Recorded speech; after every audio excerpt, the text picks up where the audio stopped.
Okay, it says we are live.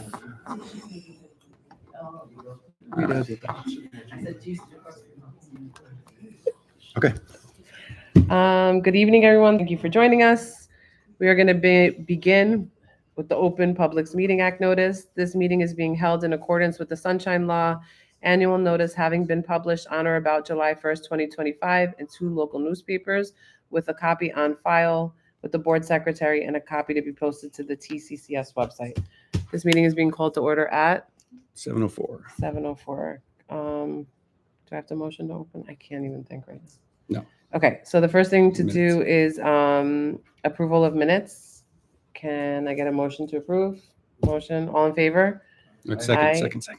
Oh, sorry, second. Bahari seconds, so McGilchrist first. Bahari seconds. Sorry, everybody, I'm tired. All in favor? Aye. Any opposed? Okay, minutes approved. And you're up, Ralph. Okay. So before we get into any other business, we're going to start off with our mandatory presentation of the 2025. I'm so sorry. Oh, mission statement. I printed it. Got to read the mission statement. And it is a mission of TCCS to provide a nurturing environment in which students realize their full intellectual potential and become self-directed learners who make both pragmatic and creative use of basic skills and who understand and appreciate the cultural diversity of our society. The faculty, staff, parents, extended family, and other members of a child support network are committed to creating and operating a student-centered learning community which promotes and supports a child's natural curiosity and enthusiasm for acquiring knowledge. This learning community will follow a living curriculum, an experiential interdisciplinary study that encompasses literacy, critical thinking, and responsible social interaction while empowering each child to demonstrate his or her unique abilities. That's good. Okay. Okay, thank you.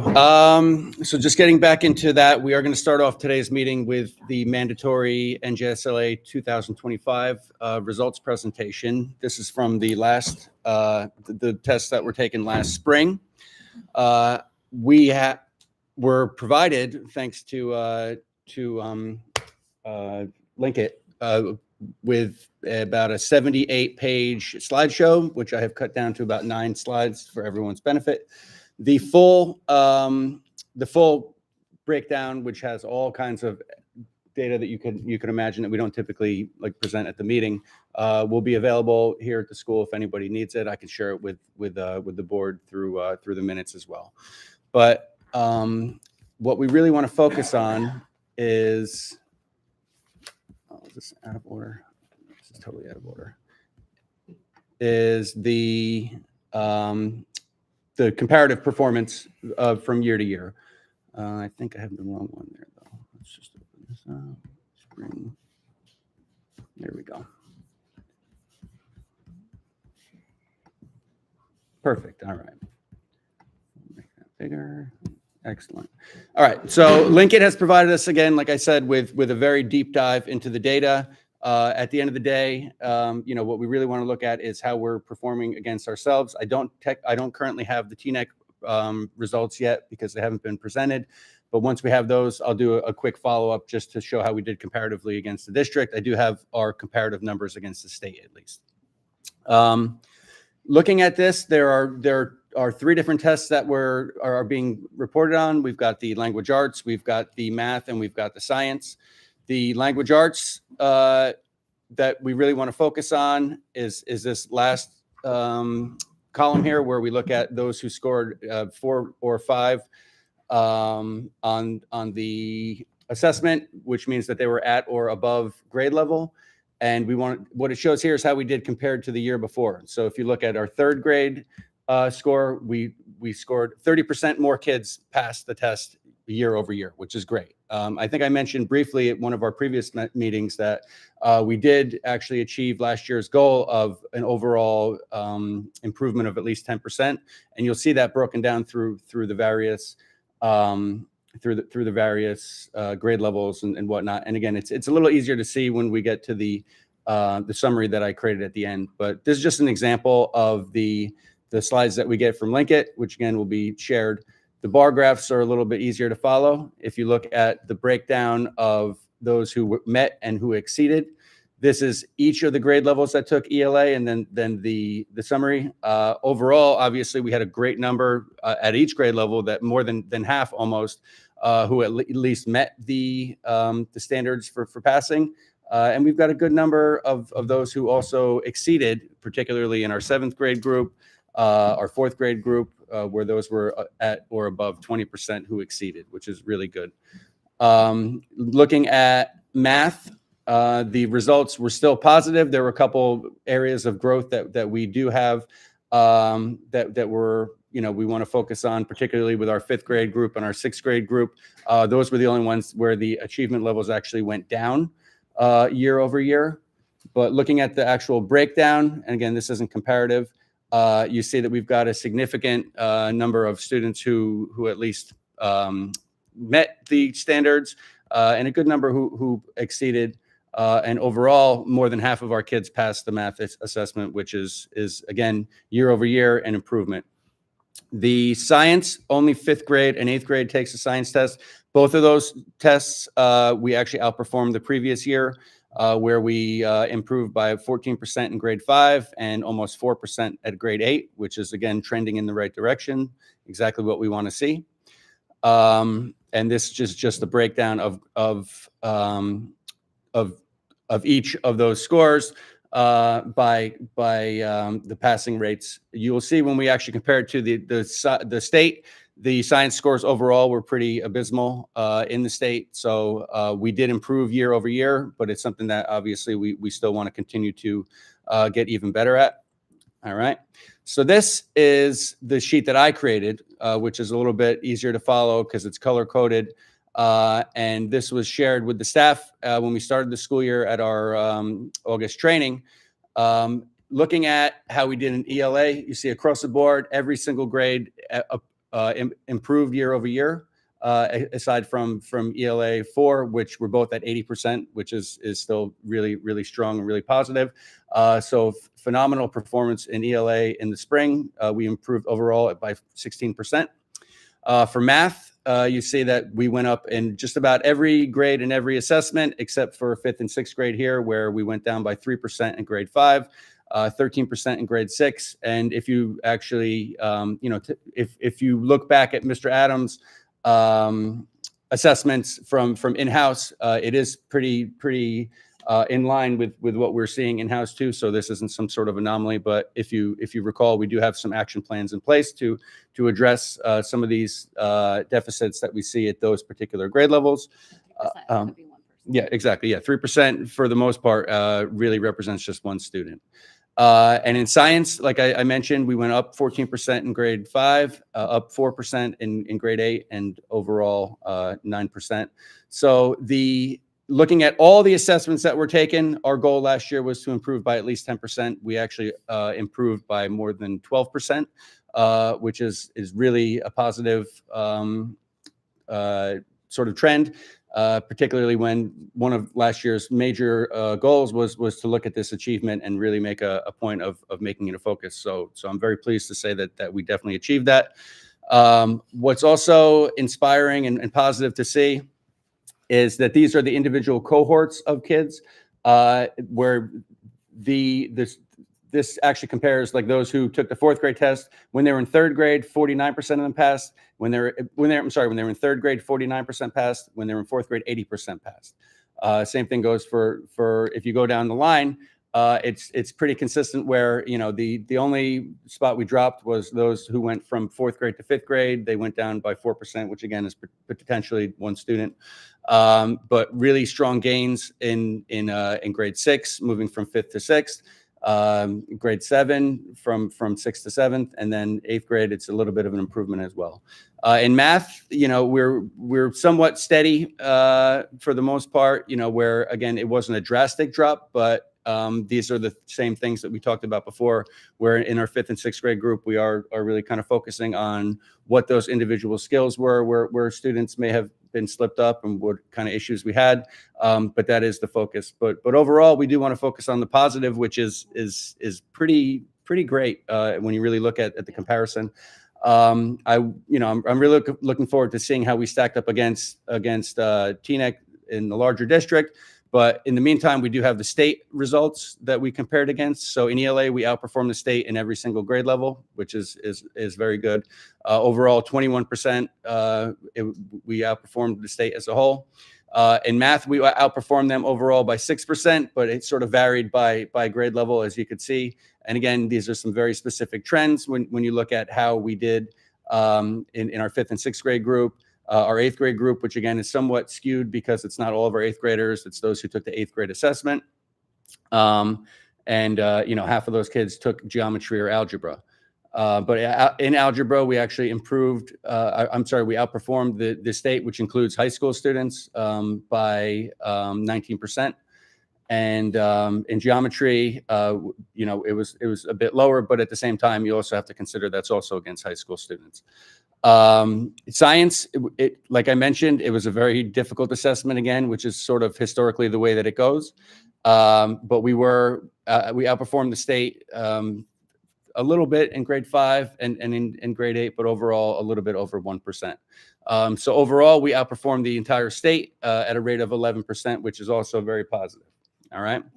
Now the last set of slides here that I really want to focus on as well, because last year is just a snapshot of how we did last year. But what is very encouraging, and hopefully we'll be moving on this trend in a continuous sort of way, is looking at the 5-year statistics, looking at looking at the passing rates over the course of 5 years. Almost across the board, these are the highest scores that we've had since pre-COVID. Which is definitely the direction that we want to be moving in. There was sort of a blip, if you will, right after that when we had a year without standardized testing, and scores took a major dip, if you recall, across the board. But we are gradually moving back, and last year was actually a significant jump when you look at how we've done over the course of the past 5 years of testing. So looking at ELA, the bar all the way to the right, that is our 24-25, and the bar all the way to the left in each of these grade levels, that was 2018-2019, which was the last year before COVID. So you'll see grade 3, 80% versus 75%, 80% versus 89% back then for grade 4. Grade 5 also, another positive jump. Again, this is ELA, where it was 76. We're very much in line with how things were before, which is the levels that we really want to be at, particularly when comparing it to our peers and comparing it to the state. ELA, again, we really knocked it out of the park last year in the spring, and we want to keep that moving. This is very, very positive.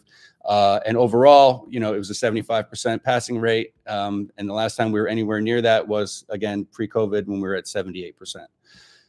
For math, it's similar sort of trends, again, where it dips in a couple areas. The 5th and 6th grade, we already talked about that a little bit, where we're addressing some of those concerns. But some of the other positives that we want to point out is grade 7 in math, where we're at 56% passing rate, which is the highest we've had in more than 5 years, which is great, because the next highest after that was 29%, and we were 18% before COVID. The algebra scores, again, that was the highest that we've had in terms of passing rates of that as well. Another really strong sort of improvement, particularly when compared to the year before, where it was 28%. And geometry, this is back in pre-COVID, this 95% is a little bit skewed, because I think it was only a pull-out group where it was 1 or 2 students. It wasn't a full geometry class, so it's really not an apples-to-apples sort of comparison. But overall, it's pretty steady, in the years since COVID. So we want to make sure we're moving that trend forward as well. But overall, more than half the kids passing the test is a good step in the right direction. When the last couple of years we were in the 40s, so it is pretty positive. In science, we looking at this, even back pre-COVID, our passing rates were in like the 30%, 40%, and again, that was across the board in the state. That's just the nature of the state assessment, and it's difficult to really compare cohort to cohort, because they only take it every 3 years in that case, so it's really not possible. But again, it's a step in the right direction when you look at where we are for 24, 25. We want to keep that trend going. So overall, they're very positive results. There's definitely a couple areas where we do see opportunity for growth. And these are things that we're working on in-house, but we definitely want to celebrate the positive aspects of this, particularly in ELA. So I'm glad that Ms. Juliana is here to help support that, our ELA chair. And we want to just keep that going. So keep up the good work and let's keep moving in the right direction. But it's a pleasure to be presenting some really positive data, particularly when looking at how we've done over the last 5 years. And we're really starting to get back to where we should be and where we have historically been when it comes to our state assessment data. Any questions? Yeah. First, thank you for compiling it over the 5 years. That's a great comparison. We were just talking in finance about some supplemental materials going to our K to second, I believe, in the area of math. Can you just speak a little bit to what we're doing with the 5, 6s when it comes to that differentiation for math? What types of supplemental subscriptions do we have going? And so we definitely expanded our iReady this year. Last year, we really only focused more on the ELA piece, and this year we really expanded it to the whole school for math as well. And then we built in that intervention and enrichment period for every single grade level, which is something that we didn't have last year. So in every grade level, all classes have intervention and enrichment at the exact same time with all the teachers at least 4 days a week. Most of them are 5 days a week. And what that period is made for is either the students are on iReady, so they've all taken their diagnostics, and that's a personalized learning path. And then the teachers are looking at the data and they're pulling small groups during that time as well. So some grade levels have it broken up differently. Sometimes they do 3 days a week of math and 2 days a week of ELA. Sometimes they flop it, but it's giving teachers the opportunity to really work with small groups or individual students on targeted skills. The special ed teachers are also available during that time to pull, reteach, and support those students. And then in our lower grades, we invested in a program called Touch Math, which is a hands-on program for more of those foundational basic level skills to get kind of a stronger foundation for some of those kids coming up. Thank you.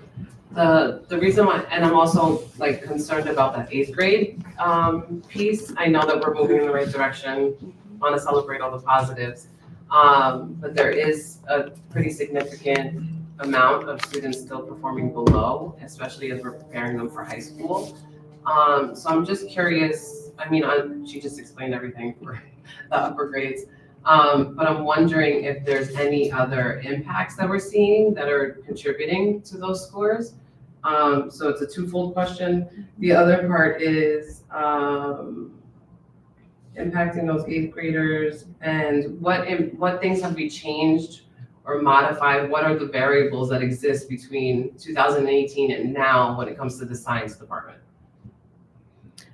Well, I know with the curriculum has changed. Okay. I know that we, and the test assessment for the science had changed within the last couple of years. So I think last year was the first time they took that assessment, and not last year, the year before that, that status, and that's what the numbers were showing. I think that was the first time that new assessment was taken for science. And then now last year, it was our second time doing it, which improved. But the program, and I think for a while we had a different science program before. Now we've been using TCI for the last, I think, 3 years. And I think that's helped with the program and with the science assessments. Okay. Right. And then no other feedback about our 8th grade math. The only difference, what I want to say with the math, and we didn't see improvement in the math, is we had changed big ideas a couple years ago. So we saw last year the scores were a little bit different. We felt that was the first year with big ideas, and the teacher was getting used to the program, and I think we felt that that had something to do with it. We do feel like the math teacher has changed, got more familiar with the program, had some training over the summer, and then last year was definitely, we see the improvement from all of that support that the teacher received, and different things that he's seen that he himself has changed with this, with things in the classroom, homework, peer-to-peer tutoring, in the classroom, teaching, things like that. And I think that has to do with the improvement. But I do feel like still with that 8th grade group last year, I think they still struggle with some of the concepts. And I think and that number is also different because in 7th and 8th grade, we have 72 students, but then the numbers in each of the group, because there's 7th grade math, 8th grade math, algebra, and geometry, and that's such a small group of number, I think that has something to do with it as well. Did we get any feedback on how our 8th graders from last year performed on like the high school placement tests? Did you guys hear any of that? No, but we can get that. That's a good question. Right. Yeah. I mean, all these results were actually shared in over the summer with our chairs. So a lot of the programs that we've got in place with the interventions and things like that, you know, that's been factored into even the scheduling and things like that, you know. So we're several steps ahead of this presentation, if that helps. You know, it's not like we're just finding out about this. So you know, this is just when we're allowed to share it publicly because of the fact that it's got to be after everyone gets their individual score reports and everything else. But you know, every year we take this information and we modify, and I think that's a reason to see that things have gotten progressively better year over year. And it's you know, when that's not the case, that we really have to sort of take a step back and see what programs and whatnot aren't working at all. But otherwise, you know, I'm hopeful that a lot of the changes that we made this year, particularly with the interventions and things like that, will provide extra support early. The only other unfortunate thing about all of this, as I said at the last meeting, is that next year's assessment results aren't going to be comparative because it's an entirely different assessment. And it's, you know, it's adaptive, which is ultimately good for the kids. I think, as long as it works as it's intended.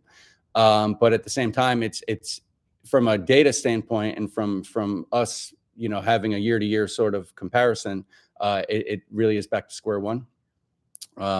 So at least we ended the old NJSLA on a strong note, you know, and we'll see what the next one brings, and you know, how that's impacted. But you know, we sort of roll with it and we use the data to the best of our ability. And again, it's only one piece of data. You know, we have a lot of data that we use in-house, and we've made great strides over the last 12 to 15 years in really using that assessment data in-house and using it to inform instruction. And you know, we've seen the fruits of that, and you know, hopefully we can keep up with it. Okay. Perfect. All right. Anybody else? Anything? All right. So now to our regular business. I've got just a brief enrollment update. We are at full enrollment currently, but we do have one 5th grade position that's going to be opening up in the next day or so. So once that is official and all transfers and whatnot are taken care of, an offer will be sent out based on the waiting list, and I'm certain that will be filled very quickly. It's really sad. The student has been a great family to the school, but they're moving so out of New Jersey. So unfortunately, they can't continue attending. But the family, she already sent gifts to like everybody because it's a really hard decision she had to make. But we're definitely gonna miss that student. Right. The next thing is just a really brief facility update. I know the committee met and got a more thorough update on it, but the good news is that the HVAC unit is on the roof. It is connected. So we got through that major hurdle, which was the permitting and the excitement that was the crane. You know, that is in place. The next step is to actually have the electrical hookup and the data hookup to make it work. That is in place right now, hopefully for this Thursday when the kids aren't here, because all of the power has to be turned off, and they're going to be you know, running whatever lines they have to run up there. But fingers crossed that everything will be working correctly starting next week. So it's been a long road, and again, it's only the first step in a very, very long, lengthy project, but it's an important one because you know, this wing here definitely needs to get back up to our standard of HVAC preparation. The next thing I have on here is just the NJSLA fall field test, which I spoke about briefly at our last meeting. Today, I sent a note to all the 4th through 8th grade parents to let them know when we're going to be doing the assessment. It's going to be next Wednesday and Thursday with a makeup day on Friday. The real key to this is the fact that, you know, it's a practice. It's something that every student in every school in the state has to take. It's not something that we're going to get the results on. It's really to help us sort of work through the kinks of the new software and sort of get ourselves prepared for what it will really be like when it goes live in the spring. But yeah, overall, each of those kids are going to have about 4 hours of testing over the course of 2 days, with, you know, all accommodations and whatnot also taken into consideration. So we're working through that as well, trying to figure out how we're going to test 4 grades or 5 grades at the same time over the course of 2 days in the building. But we're going to be able to make it work, I believe. Yeah, the teachers who are going to be doing the test administration, they're going to be getting information tomorrow and Wednesday about how to open up the new test program, because it is different from Pearson. I'm still learning it myself, you know, so everyone's sort of doing this on the fly. But in speaking with other administrators and other places, that's also sort of the norm, because this has all been rolled out in a very non-traditional way by the state. So everybody's sort of rolling with it. The good news is, though, again, that it doesn't count for anything, you know, and it's not like it's anything that the school will be penalized for, unless, of course, we didn't take the assessment. So we do have to take it, and you know, that's just the reality. But if anything, we'll look at it as a practice, and hopefully the kids will be more comfortable when the real test comes along in the spring. Any questions? Perfect. All right. So with that, I will pass it over to Ms. Torres, who's going to start off with some positive news in terms of student recognition. I just want to start again to thank the students who contributed to the Tina Creek Eco Art Project again. I'm glad Robbie's here, because I went to the recognition for our students, and it was just a wonderful event. It was actually my first time going to Natina Creek, and I've seen so many parents there, and the staff there were amazing, and they said we can possibly go on trips there. So it really was a great place to visit in our community. And I'm so proud that you brought this to our students, and Ms. Abby, you know, suggested some students to participate in. I know Celicia is one of the students that were in doing the project with them, and it was wonderful. We shared the pictures on Instagram. So I just want to thank you guys all again for contributing and doing that. It was an amazing project. I also want to thank the students that contributed to the Teaneck Poetry Contest. Ms. Juliana shared with all of the students. She put posters. The student council put posters around the school. We did hear that Celicia was recognized yesterday for entering a poem. So thank you, Celicia. Another round of applause for our Vice President of Student Council being very involved this year. I'm very proud of you. And we also had another student, William Dempsey, who submitted a poem. So thank you to those students for doing so. I want to thank Mr. Bonnie and Ms. Mendoza. We're going to try to be here today, but I really just wanted to thank them. This year was our first time offering volleyball, and it was just an amazing program. I, you know, thank the students. They just really, in the beginning, they looked very nervous. It was their first time. Some of them didn't really play volleyball. It was more for fun, and they were very excited to join the new team. And I'm just glad that together we were able to offer volleyball to our students. It's just next year, Mr. Bonnie's looking into joining a league. But for the most part, you know, it was our first time and they did amazing. So I just want to, again, thank the coaches and thank the students on the volleyball team. I know they're not all here, but hopefully they're listening. I think soccer ended, but of course I want to thank Ms. Bell and Mr. Gallo for coaching our soccer team. I know some of our students are at this, they may only play soccer, and this was their last couple games. So it was very emotional for some of the students coming back saying they had their last soccer game. So thank you to those students as well. No claps for soccer? What is that? We had soccer. You can see the back.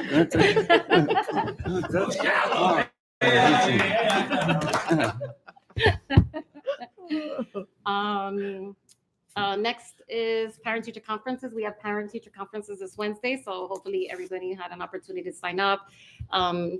We're really thinking about next parent-teacher conference to do a little bit differently. A lot of feedback that we are getting is sometimes, you know, the teachers, specifically even specials or grade level teachers who just have all of the students, it's really hard for them to fit in all of the parents. We used to have 2 days of conferences. I don't know if you remember. We used to have, you probably remember, we had one half day and then we had a different day, which was a night. We ended up working and putting it in one day, but it's really still 2 like parent-teacher conferences in one day, and we still can't fit everyone in. So we're really looking into how different schools do parent-teacher conferences, and possibly there's different versions. Like, the teachers would reach out to the parents that they need to see first specifically, and then maybe even offer to the parents a possibility. Are you interested in coming? And then kind of maybe making that their own schedule of conferences with the parents they need to see. But we're still looking into other schools and how they do conferences. So obviously we're keeping this one how it is, and then here and be on the lookout for the next conferences and how things may look a little bit differently. Did you want to add anything to that? No, it's but the deadline to register is tomorrow.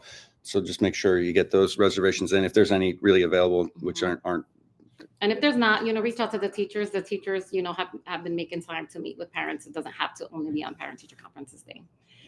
And I want to thank TCSEO in advance because they're ordering food for our teachers on Wednesday. So thank you, TCSEO. They sent us a form that the teachers will need to fill out by tomorrow to put the orders in for their dinner on Wednesday. So thank you, TCSEO.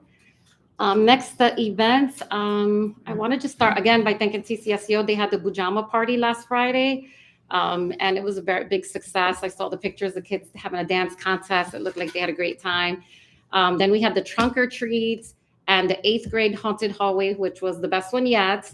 Again, the 8th graders did a fabulous job. They come in on their own time. Cool. They get community service hours. The 8th grade parents have been amazing helping this 8th grade group. They've been doing wonderful fundraising at Empanadas in the front. So I'm really, really happy with this 8th grade group, and the 8th grade parents were very involved with making a really successful time for them. But these events were great. So thank you to TCSEO for the trunk or treat, the Pajama party, and the 8th grade parents and 8th grade students for the haunted hallway. A reminder, there's no school Thursday and Friday. November 13th is our open house. So if anyone can come, board members, please, you're welcome to come. That's the opportunity. We invite new potential parents to come and we talk about the school and things that we do. So if any board members are available to attend, we do recognize the board and TCSEO, anyone who's there to able to speak on their behalf. November 20th is math night from 6 to 7:30. And November 21st, Special Persons Day from K to 2. So I'm waiting for more information for parents to sign up on that, but that's scheduled for November 21st. I hope I didn't miss any events. Oh, thank you. Yes, FDU, November 24th. So most of the school is going to FDU on the 24th. So you should be getting permission slips from your teachers next week. I think it's a little bit too soon to do it now, but students will be eating their own lunch. We're not ordering school lunch. That way they can eat before they go, or some students may even eat it there. So thank you. And last but not least, we do want to let you know that Ms. Taylor, who was our 3-4 teacher, she was currently our 3rd grade ELA teacher, decided to resign to stay home with her baby. So while we are so sad to see her go, we do wish her the best in this exciting new chapter. I'm definitely going to miss her. But I totally understand. We'll be posting the position and we will keep you updated on the search for a replacement. In the meantime, Ms. Tamika will continue to be the substitute teacher until the position is filled. And I think that's it for me. Yep. My turn. Okay. So we're going to do committee updates. Do you want to start with governance, Keisha? I'm sorry. I could switch. Okay. Enid, are you ready for finance? Yeah. Thank you. Okay, so we met today, and I think this is also going to be on the agenda, but we talked about the snow removal contract. So we're renewing that. The rates are going to remain the same for the current contractor that the school has had for same as previous season from 24-25. The school's been using this company for the last couple of years, and things have seemed to always go well, so that we'll continue with that. That's the contract they're gonna go with. And the other item that we touched on was the banking agreement with Provident Bank. There's other banks that they have reviewed, however, they're gonna move forward with Provident Bank, which is largely the same as the agreement that they had received 2 years ago, except that now this will be a 3-year renewal that they're gonna put in place. It's just the rate. I didn't know. It's just the rate. I know. It's expensive. This is the expensive. Oh, my windows are closed. And the proposal rate is very similar.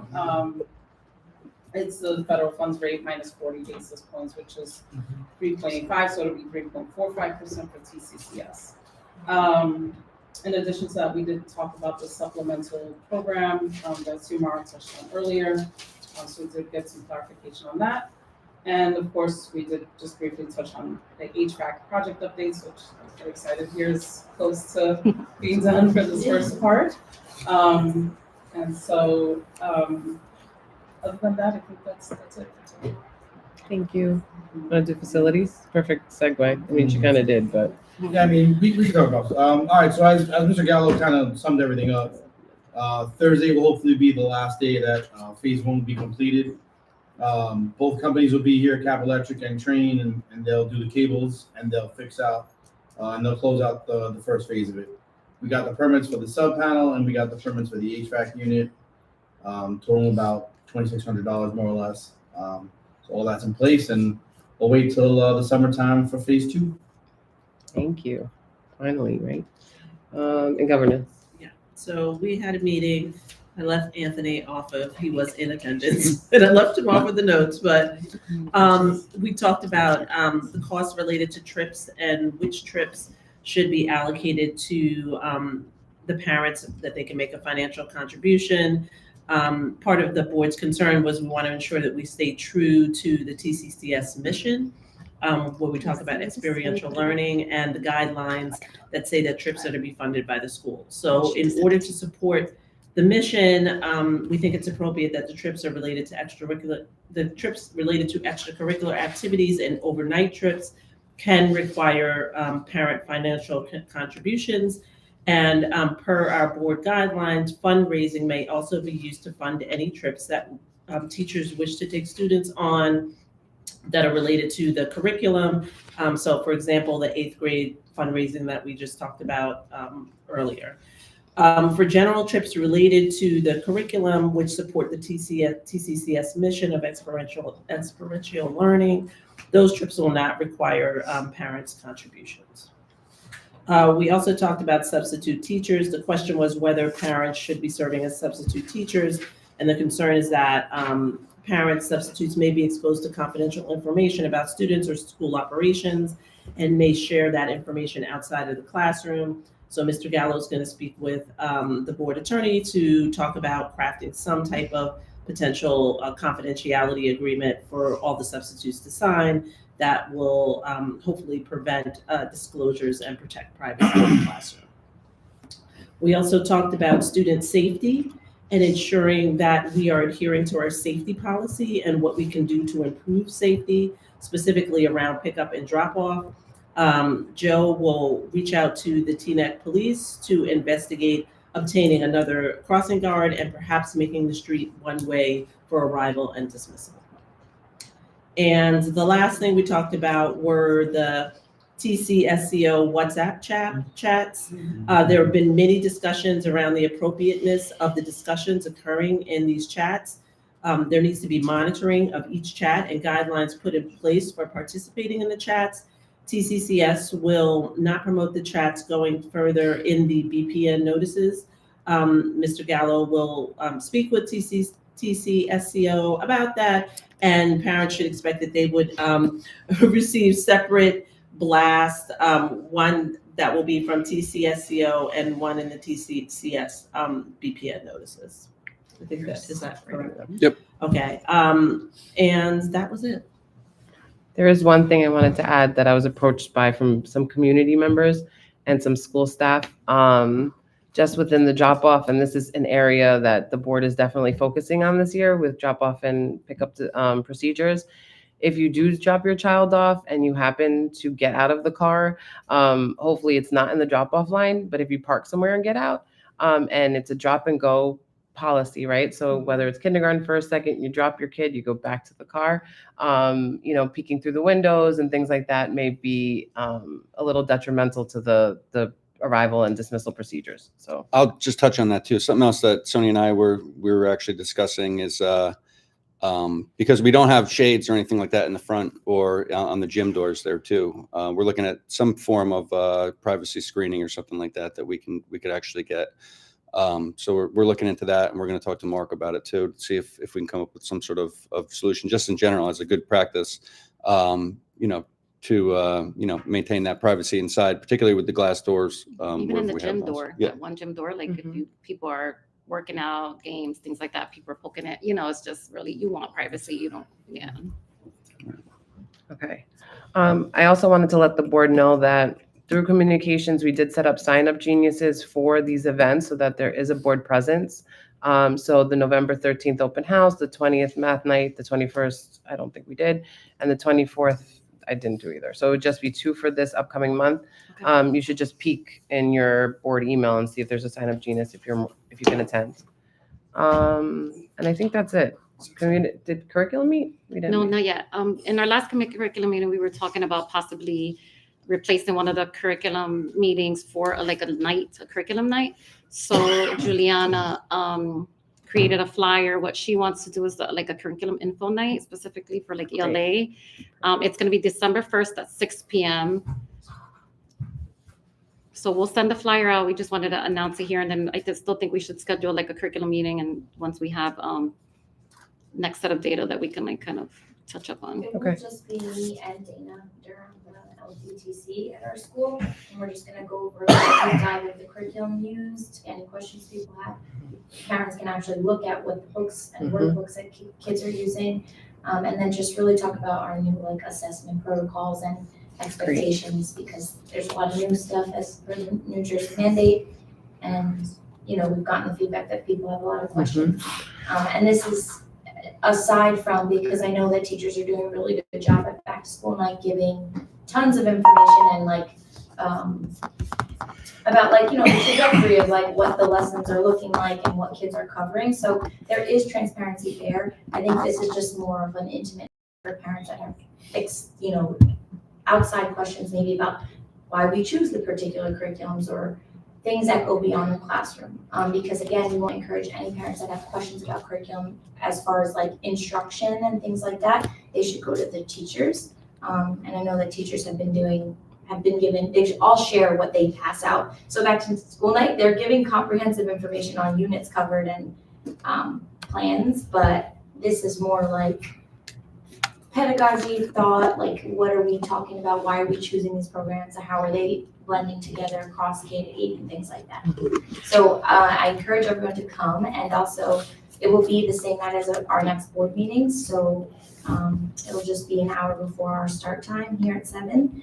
And it will just be Dana and I. Of course, board presence would be great. Maybe you can add that to the sign if you have Absolutely.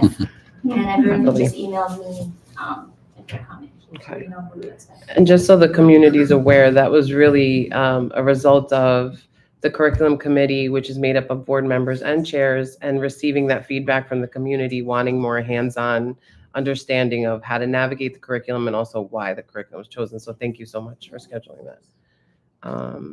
Stacey. I want to circle back on the governance with the trips, right? Mm-hmm. And the funding and the fundraising, because first it's like to say the overnight trips, and I'm just throwing it out there, those are the ones that you're not going to be able to afford. So like with parents being able to say they can't afford it. So I just want to know if there's like, if you do fundraise, if there is some thought process or a way to think about like, if you need scholarship funding, like apply here or something, so that funding can go directly to families who really, really need it. Because like, if not, it's just saying like, you guys should be able to afford this overnight trip, and that's the most expensive of the trips. They wouldn't. And the most Most people won't be able to. So one of the things that I know happens that we learned through this governance meeting is that Gerber Tours, like the companies that are actually, creating these types of, they do offer payment plans. They do offer like certain things, so they could reach out directly to Sonia and there could be something worked out. We also even explored like the free and reduced lunch as criteria and all these different things. So it's really a conversation that has to take place, I think, now with our board attorney, and just figuring out what's the best way to go about it. When we were looking into it, to be very honest, we realized that the 8th grade trips are being funded by parents. However, our board policy doesn't necessarily reflect that. So we wanted to make them match. But we also had received some feedback from teachers saying, hey, I really want to do these trips. We have put in a lot of procedural protocols and stuff like that for Tom in the BA office to make sure that he's able to budget out and teachers are able to budget that. But when the budget runs out, how do you go on, right? But we just wanted to make sure we're sound with the mission statement as of right now and just looking at these overnights and then going through the companies and seeing if they can help out with this, supporting the extra additional cost for people who might be impacted. So there's still, I think this is just the beginning of this conversation in a sense, like figuring out what other things we can do to support families who might be in need for those trips. Yeah, just wanted to throw it out there because realistically, those are the kids who say, oh, my mom doesn't let me go on the trip, but really it's because they can't afford to come here. Correct. So that's why they say, what they say and they want to go. Yeah, we agree. And then they're here, right? So then they have to show up at school. So it's like, And it's embarrassing and you don't want anybody to feel that. right. Yeah, we agree. So I think this is the beginning. We opened something that we need to figure out how to fix and support. Did you want to add anything about that? No, I think we had a great committee meeting though, last week. So, I think we banged out a lot of that where there was some rationale that was given by the board for, adjusting the policy the way they wanted to. So I think the next step would be to do first reading, second reading in the next coming meetings. But it's definitely a step in the right direction to making sure that our practice matches what our policy is. So it's good. Mm-hmm. Any other comments about that? I was gonna say the curriculum info night for math will be in math night. There'll be a table set up. Oh, okay. And that's this month, yeah. And then, so the 6th is just ELA. Yeah, Okay. the 1st of December. I'm sorry. Yeah. I have 6 p.m. Yeah. Okay. All right. And Literacy night doesn't come till the spring, so it'll be too late. thank you for doing that. Anybody else? Comments, questions about anything we talked about? Talked about a lot. Okay. The other pieces, I just want to hand this over to you guys. Can you pass this to Joe? So a lot of this that we're proposing for our board goals this year are things that we are already have in the works. We're looking at increasing visibility and enhancing accessibility of the board members. We are currently setting up those sign-up geniuses, so we have a presence. We now have a fabulous tablecloth. We also have bios updated and on the website. So we're just opening up those channels to be more available to the community. So that would be covered in our first goal. Our second goal is to encourage student engagement, making sure that we have kids coming and showcasing to us all of the wonderful things that they're doing. Our teachers are amazing, so we want to make sure that we're able to represent that in our board meetings. Some of the things that we wanted to look at as objectives are encouraging the leadership team to collaborate with the teachers and identifying and highlighting special classroom projects. We also wanted to ensure that the presentations through the guidance on content, rehearsal, and review, so the students have a level of confidence and professionalism when they're presenting to us, and also work on emphasizing presentation and public speaking as part of the process. So those are the areas that we're going to look at for our second goal. And our third goal would be meet and greet events. It kind of collaborates with the first goal. I think, a lot of the things that we're doing, we're meeting, we're greeting. But promoting that through maybe our board corners. I think we've done a lot of work with communicating directly with the community over the past couple of years, but really using the platform of the board corner to get some of the information out as to where we're going to be, how to access us, and things like that. So if you guys just want to review these, if there's any concerns, please feel free to go ahead. Public comment, just, if it's a meet and greet event or we're sitting at a table, that's great, but like if I'm trick or treating with my kid, please don't come up to me and tell me something about you have an issue, because it's getting a little bit much, right? So like, yeah, if we're out with like our kids, I just don't think that's the time to approach us. I have to say, year 7 of sitting here, some birthday parties have gotten interesting. It's hard, like you're a parent and a community member at the same time. I've gotten used to it a little bit, but I hear what you're saying. It's sometimes difficult when you're in the community. The kid is like, come on, and this person wants to talk to you about what they're upset about lunch. Like, that's okay. Well, maybe as board members, we could direct them to the next meet and greet. Like, he's just behind Yeah, me. like the next board member will carry signs. No, but maybe we could direct them to like another event that's coming up because we'll have them frequently. So I love your feedback. It's great. But on November 13th, we'll be at the open house. You're more than welcome to come and chat with us there. Heard, Stacy, heard. Okay. And that's it. Resolutions. Great. All right. So we have 11 resolutions for this evening. First is the budget summary, which are all the bills that we've paid since our last meeting. We've got the SBA financial reports for September of 2025. We've got a number of field trips that we're approving for the upcoming months. We've got several personnel appointments for substitutes. We have personnel appointments for some of our extracurriculars. And when we get to that one, I'll talk a little bit more about some of the vacancies that we still have. The nursing services plan is something that the nurse's office is required to just present every year and put together. What really outlines our procedures and the standing orders that we have from our school doctor. Our banking services agreement, which is what was discussed in finance and already reported out on. We've got the snow removal contract, which was already also reported on. We've got an acceptance of a grant, which is the Friends of TCCS grant that I discussed at the last meeting, where they are accepting proposals for field trips that are above and beyond our allocated budget that they're willing to help support. And then we've got the acceptance of the resignation that Ms. Torres mentioned before. And then finally, we do have a closed session tonight to discuss HIB matters. And those are the resolutions. Okay, thank you. Any public comment regarding resolutions? Any public comment in general? Yes. Yeah, just two really quick things. The TCCA has really enjoyed supporting school events. We sponsored the Ryan Story event back in September, the Hispanic Heritage Month event, which was a huge success. One of the biggest Hispanic Heritage Months we've had. It was great to see so many community members out. And we also sponsored one of the cars for the trunk or treat. So we're looking forward to continuing supporting school events throughout the year. Secondly, I just want to make a comment on the governance committee and their presentation tonight. It is definitely appreciated the topics that were discussed, like safety and security, and specifically the WhatsApp chats. WhatsApp chats. So just thank you for providing that feedback and discussing that, because sometimes discussions are hard and those discussions are still valid and need to happen. And then lastly, just the comment that you made, Mrs. Bahari, about the appropriate times for school business to be conducted. I think ethics are very important. So I think that that's a very valid point to make. And when you're providing people the opportunity, if this is the space where these discussions can happen, and this is the space where those discussions cannot happen, is super, super important. So thank you for bringing that up.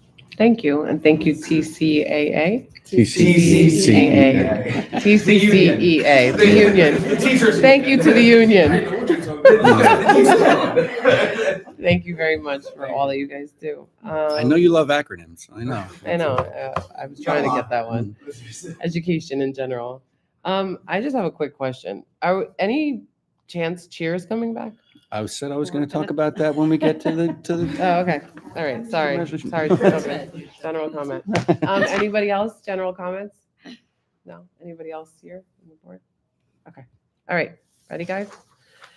Okay. Resolution 2511-01 budget summary. Be it resolved that the budget summary for October 7th, 2025 to November 3rd, 2025, total amount of $195,389.59 be approved. Moved by Vallejo Jesse moves, second, McGilchrist. Any questions or comments from the board? Avino? Yes. Beck? Yes. Bahari? Yes. Carter? Yes. McGilchrist? Yes. Vallejo Jesse? Yes. Had not yes, resolution carries. Resolution 2511-02 SBA financial report, September 2025. Be it resolved that the Board of Trustees approve the SBA financial reports for September 2025. Moved by Vallejo Jesse moves, second. McGilchrist seconds. Any questions or comments from the board? Avino? Yes. Beck? Yes. Bahari? Yes. Carter? Yes. McGilchrist? My bad. Yes. Vallejo Jesse? Yes. Had not yes, resolution carries. I apologize. Okay, resolution 2511-03, field trips. Be it resolved that the board approve the following field trips for the 2025-2026 school year. Give you a minute to look. Additional 2025-2026 trips to be announced pending administrative approval of proposals. Moved by? Carter. Carter moves, second. Beck. Beck seconds. Any questions or comments from the board? Avino? Yes. Beck? Yes. Bahari? Yes. Carter? Yes. McGilchrist? Yes. Vallejo Justy? Yes. Had not, yes. Resolution carries. Resolution 2511-04, personnel appointments, substitutes. Be it resolved that the Board of Trustees approve the following substitutes for the 2025-2026 school year at a rate of 150 per day. Moved by? McGilchrist moves, second. Avino. Avino seconds. Any questions or comments from the board? Avino? Yes. Beck? Yes. Bahari? Yes. Carter? Yes. McGilchrist? Yes. Vallejo Justy? Yes. Had not, yes. Resolution carries. Teacher of habit. Resolution 2511-05, personnel appointments, extracurricular. Be it resolved that the Board of Trustees approve the following extracurricular appointments for the 2025-2026 school year. Give you a second to look. Moved by? Beck. Beck moves, second. It's okay. Second. Anyone second? Gilchrist? Okay. Any questions or comments from the board? I can't talk about specific people applying or not applying, but the point I wanted to talk about was the vacancies.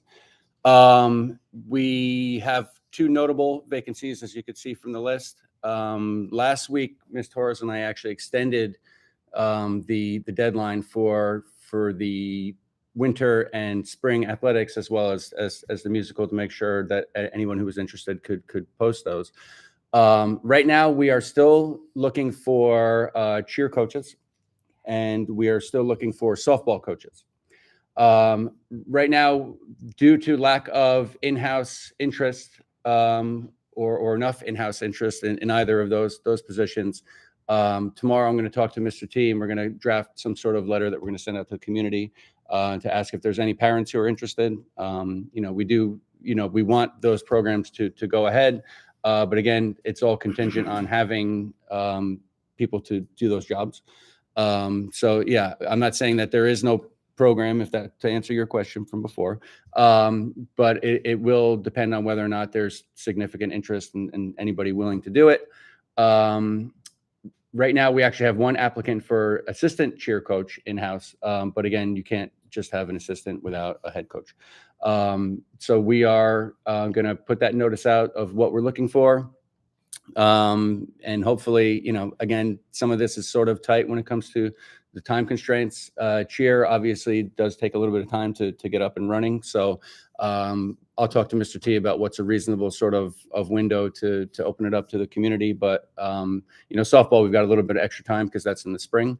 But both of those are going to be put out to the community in a separate sort of follow-up notice to see if anybody's interested in doing it to help support those programs. Okay. Is there a reason why we're only doing in-house? Like No, we're not only doing in-house, but I mean, in the community, like, would you post it on like a? Yeah. I mean, I honestly, I don't know if we would spend money to Post the it. advertising expensive to put it in the newspaper. But we could put it on some of our social media and whatnot. Okay. We didn't really budget for posting extracurriculars outside of that because that all sort of adds up. Okay. Teaching positions, obviously, we put that in the newspaper and everything else. But first and foremost, we are a community school, so we would prefer someone from the community if we can, whenever we can do that, which has been successful for the most part in other opportunities. Our previous softball coaches have, for the last couple of years, been parents, current, former parents. But right now we're still looking for someone to do it. So that's the next step. And then, obviously if we don't hear anything, we'll have to see what we could do next. But we do, want to take that next step and try to make sure we do our best to try to get somebody to do it. Okay. Okay. Thank you. All right. Any other questions or comments from the board? Avino? Yes. Beck, Yes. Bahari, Yes. Carter, Yes. McGilchrist, Yes. Vallejo Justy, had not yes, resolution carries. Resolution 2511-06, Nursing Services Plan. Be it resolved that the Board of Trustees approve the attached 2025-2026 Nursing Services Plan. Moved by, Vino. Avino moves, second. McGilchrist seconds. Any questions or comments from the board? I just have a question. I was reading through the plan. I was just wondering in regards to like the nurse, because there's a small school, we have one nurse. When we take students out of the school for field trips and things like that, do we have a plan in place for like handling medical things outside the school building? Yeah, I mean, depending on the specific needs of certain kids, we've actually had the nurse attend, and we've gotten a sub to come in. If that's the case, it really is a case by case sort of basis. And again, we try to weigh the risks with the preparation and everything when it comes to that. Obviously, if we could have the nurse go on every trip, it would be great. Speaking from experience, we've had issues in the past, right? We do the best we can when it comes to that. And if there's like depending on the scenario and the type of trip that it is, we have made the decision to send the nurse. Or she'll send like a delegate, like if it's a specific need for a specific student, we have some staff who have been delegated to go on a trip for the specific students. But she has like bags that she prepares with information on the students that whatever is in that bag pertains to specific students, and then the teachers have to pick up that bag before they go on the trip. Do we offer to staff like first aid, CPR, medical administration? all No, that?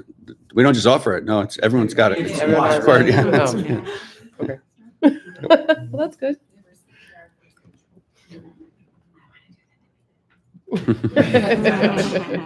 Some aggression to get out. Any other questions or comments from the board? Okay. Avino, Yes. Beck, Yes. Bahari, Yes. Carter, Yes.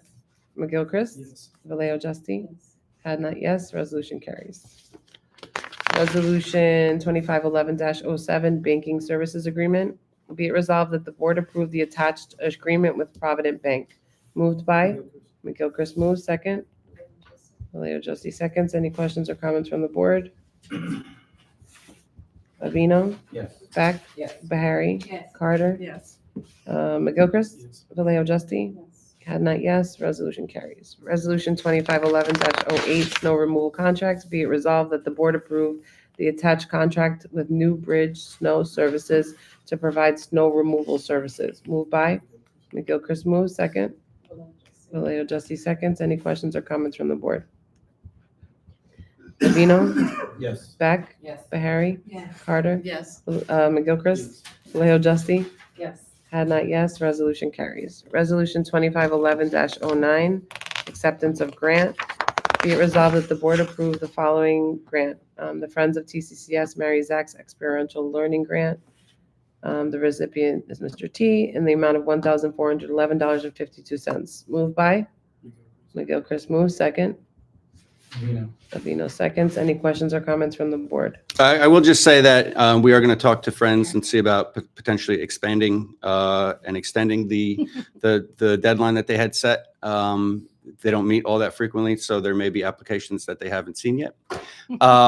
So we'll follow up on that because there's a certain number that they had sort of set aside for this, and they haven't reached that yet. So I think we can probably ask them to extend it if anybody still qualifies. Any other questions or comments from the board? Avino, Yes. Beck, Yes. Bahari, Yes. Carter, Yes. McGilchrist, Yes. Vallejo Justy, Yes. had not yes, the resolution carries. Resolution 2511-10, acceptance of resignation.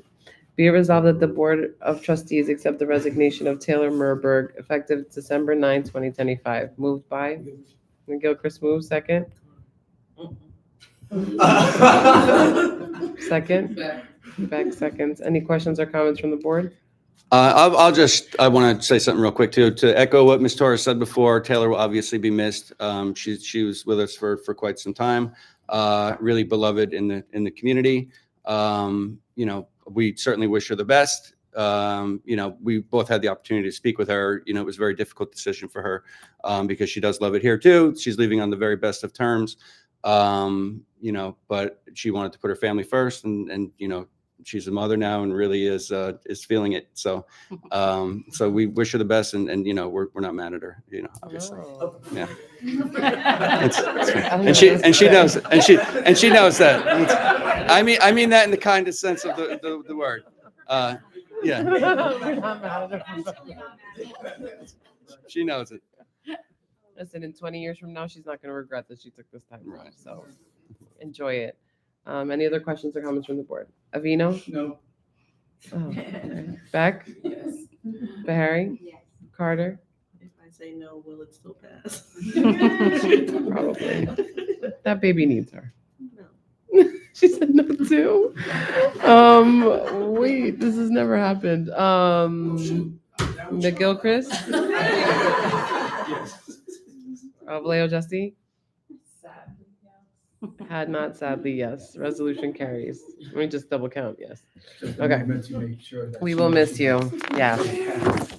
And now, Resolution 2511-11, closed session. Be it resolved that the board go into closed session on November 3rd, 2025 to discuss HIB matters.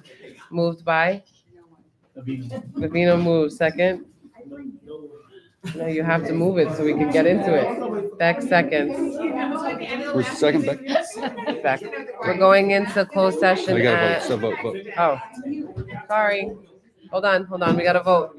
Mr. Vino, yes to closed session or no to closed session? Yes. Beck? Bahari? Carter? Yes. McGilchrist? Vallejo Justy? Had not, yes. Resolution carries for closed session. We will not be making any decisions if we come back out, and it is now 8:10. Thank you all for coming and have a great night. Night. Good night. Thank you. Christina. Yeah. Christina. Now, baby girl, you have to wait outside. Give me a hug. Oh, it was just the two of you. It was McGilchrist. Then when you switch it up, I'm like, oh, is that on TV?